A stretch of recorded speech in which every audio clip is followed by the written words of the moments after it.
আর যখন ইটস অ্যাপোস্ট্রফে সহ থাকে তখন এটাকে বলি আমরা কন্ট্রাকশন। কন্ট্রাকশন মানে সংক্ষেপণ করে বলা।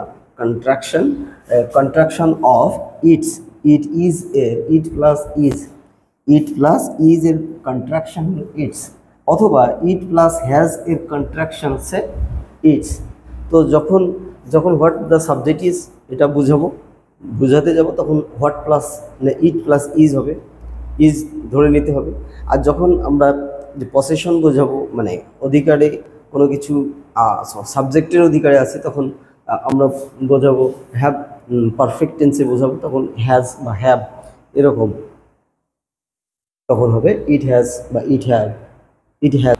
সুপ্রিয় শিক্ষার্থী বন্ধুরা, আসসালামু আলাইকুম রহমতুল্লাহ। এখন একটা আলোচনা করতে যাচ্ছি যে আলোচনাটা কনফিউজিং একটা কনফিউজিং বিষয় নিয়ে আলোচনা করছি। যে অনেক সময়ই জটলা লেগে যায় যে কোনটা আসলে কখন হবে, কখন ইটস হবে অ্যাপোস্ট্রফে ছাড়া আর কখন ইটস অ্যাপোস্ট্রফে সহ হবে, এবং তার অর্থ এই ইটস অ্যাপোস্ট্রফে ছাড়া ইটসের অর্থ কী হবে এবং অ্যাপোস্ট্রফে এস এর অর্থ কি হবে, এই দুইটা কোন প্রসঙ্গে কখন ব্যবহার করা হবে সেই বিষয়গুলো নিয়ে আলোচনা করবো ইনশাআল্লাহ। এবার হচ্ছে যে ইটস অ্যাপোস্ট্রফে ছাড়া আর ভার্সাস ইটস অ্যাপোস্ট্রফে যুক্ত। তো যখন ইটস থাকবে অ্যাপোস্ট্রফে থাকবে না অথচ ইটের সাথে এস থাকবে, তখন বুঝতে হবে যে অধিকারে থাকা বা একটা র উচ্চারিত হবে যে আমার, ইয়ার ইত্যাদি। তো এটিকে বলা হবে যে পসেসিভ প্রনাউন, এটিকে পসেসিভ প্রনাউন বলা হবে, পসেসিভ প্রনাউন বলা হবে। আর যখন ইটস আইটিএস ইটস এটি অ্যাপোস্ট্রফে সহ থাকবে তখন এটাকে বলা হবে যে কর্তা কে বা কর্তা কি, হোয়াট দ্য সাবজেক্ট ইজ বা হোয়াট দ্য সাবজেক্ট হ্যাজ, এইরকমই হবে। তো এটাকে ইংরেজিতে আমরা ইটস যখন হয় তখন এটাকে পসেসিভ প্রনাউন বলি, পসেশন বলি। আর যখন ইটস অ্যাপোস্ট্রফে সহ থাকে তখন এটাকে বলি আমরা কন্ট্রাকশন। কন্ট্রাকশন মানে সংক্ষেপণ করে বলা। Contraction, contraction of it's.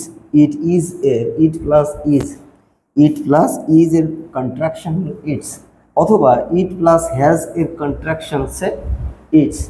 তো যখন যখন হোয়াট দ্য সাবজেক্ট ইজ এটা বুঝাতে যাব তখন what plus it plus is হবে, ইজ ধরে নিতে হবে।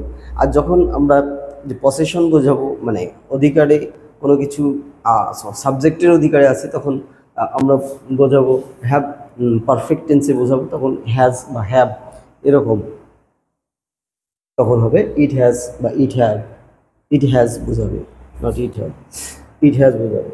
তো আমরা দুটো বিষয়ের দুটো পৃথক পৃথক যদি আমরা উদাহরণ দেখি তাহলে আরও বিষয়টি ক্লিয়ার হবে। The village has lost it's beauty. তাহলে এই যে এইখানে যখন আমরা ইটস, এই যে ইটস, ইট ইজ অর্থাৎ উইদাউট এনি অ্যাপোস্ট্রফি যখন এটা দিলাম তখন বোঝা যাচ্ছে যে ইটস মানে ইহার, ইহার সৌন্দর্য। The village has lost it's beauty, যে গ্রামটা ইহার সৌন্দর্য লাঘব করেছে, যে সে সৌন্দর্য হারিয়ে ফেলেছে। তাহলে the village has lost it's beauty, এর এই গ্রামটায় সৌন্দর্য হারিয়ে ফেলেছে।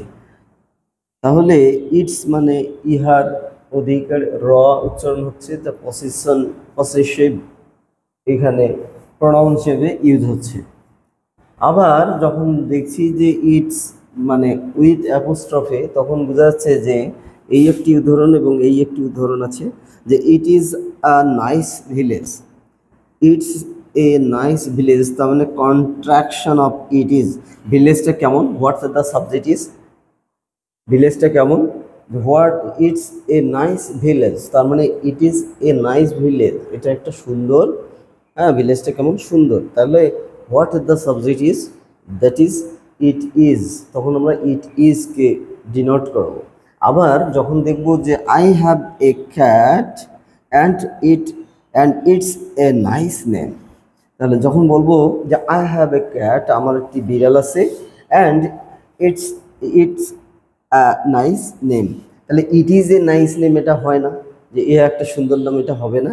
বাট আমার একটা সুন্দর বিড়াল আছে, আমার একটা বিড়াল আছে, it has a nice name, এটার একটা সুন্দর নাম আছে, এই বিড়ালটার একটা সুন্দর নাম আছে। তাহলে it has a nice name, এটার সুন্দর নাম আছে।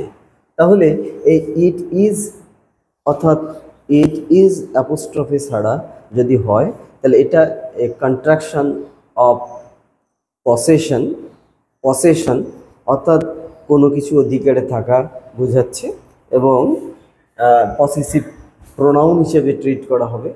আর এই ইটস এর পেটে একটা ভার্ব আছে, এই ইটস এর পেটে একটা ভার্ব আছে, অ্যাপোস্ট্রফে এস দিয়ে যখন হবে তখন, ইটের সাথে অ্যাপোস্ট্রফে এস যখন হবে তখন বুঝতে হবে যে ইটের পেটে একটি কি আছে, ভার্ব আছে।